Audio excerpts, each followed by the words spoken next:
A simple bubble sort-like strategy can do roughly 500,000 to 1,000,000 checks on just 1,000 items, depending on what you count. Merge sort does roughly 10,000 item visits across merge levels. Same task, sorting. Very different shape of work. The trick is divide and conquer, split the problem, solve the pieces, and combine the answers without letting the rebuild become expensive. In this video, we will build 4 ideas. First, the 3-step pattern: split, solve, combine. Second, what recursion and base cases really mean. Third, why merge sort becomes faster than simple sorting at scale.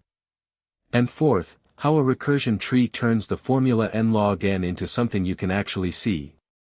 Before the details, keep only 3 symbols in your head. Split means make smaller problems. Solve means finish each smaller problem.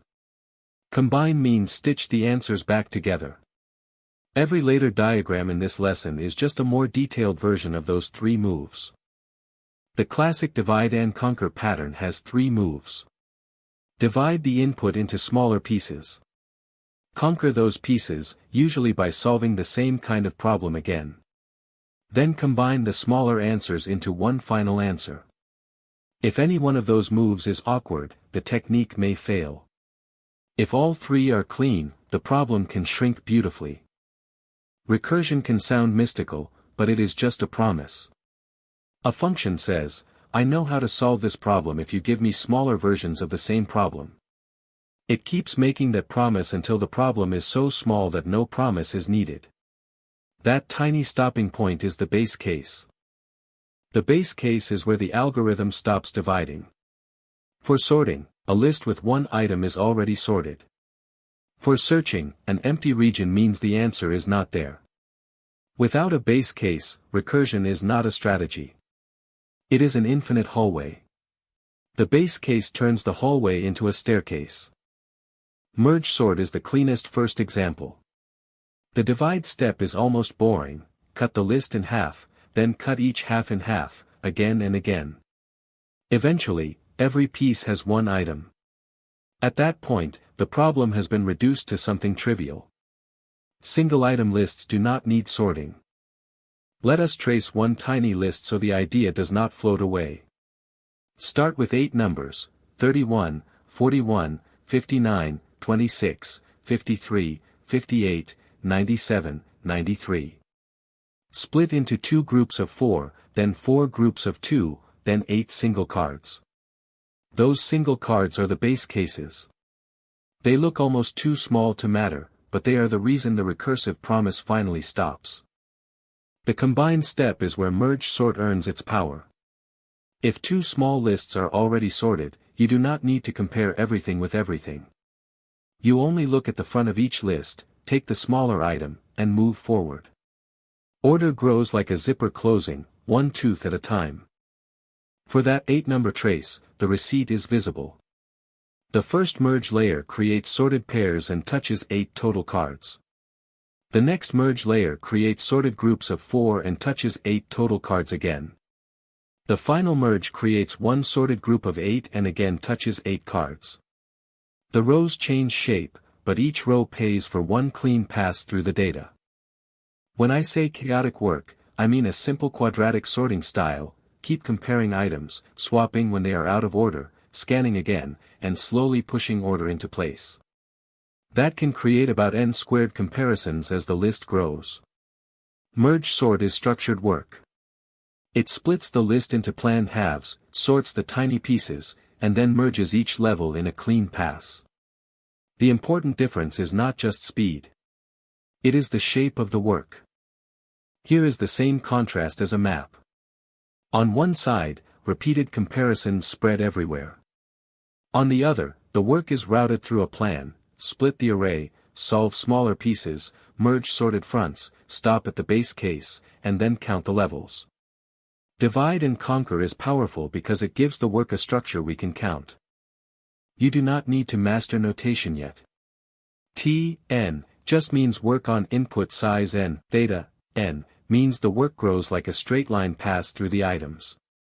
Computer scientists describe merge sort with a recurrence, a formula that defines the work on size n using smaller sizes. For the clean picture, assume balanced halves and ignore floor and ceiling details. Those rounding details do not change the large-scale result. Merge sort creates two jobs of size n over 2, then spends linear work merging because each item enters the output once. Now draw the recurrence as a tree. The root is one problem of size n. The next level has two problems of size n over 2. The next has four problems of size n over 4. The pieces get smaller, but there are more of them. For the merge levels, the total work per level still adds up to about n. Now read the tree like a receipt. Level 1, touched n items. Level 2, touched n items again, just split across two smaller piles. Level 3, touched n items again, split across 4 piles. If the main merge levels cost about n each, the next question is, how many levels are there? Each level cuts the problem size in half. Log base 2 of n is just the number of times you can have n before reaching 1. So the total picture is n work per level, times log base 2 of n levels. Let us replay the whole idea without adding a new topic.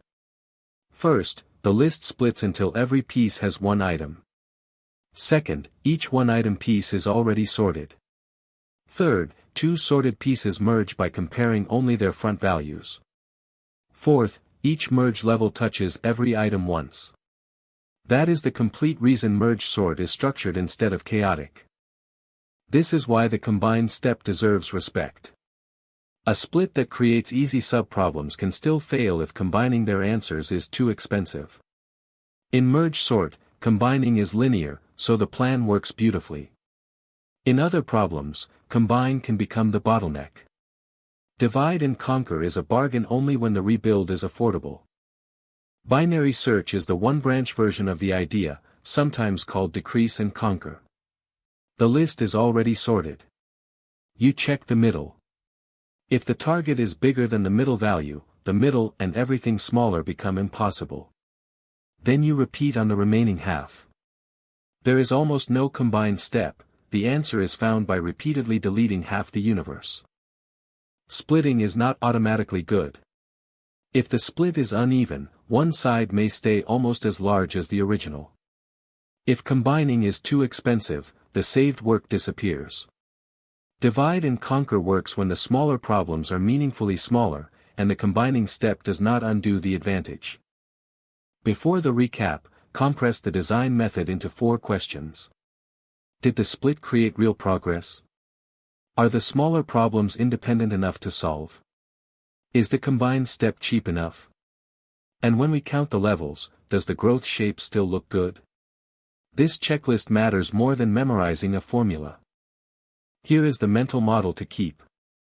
Divide and conquer works by making a large problem repeatedly smaller. Recursion carries the same question down to the base case. Combining carries the answer back up. If you remember only one thing, remember this: splitting helps only when the combined step stays cheap. The recursion tree shows whether the technique really saved work, or merely moved the work around. In the next video, we will slow down on Big O itself. We will compare the major growth shapes visually, explain why constants sometimes matter and sometimes fade away, and build a practical feel for which algorithms can survive when the input becomes large.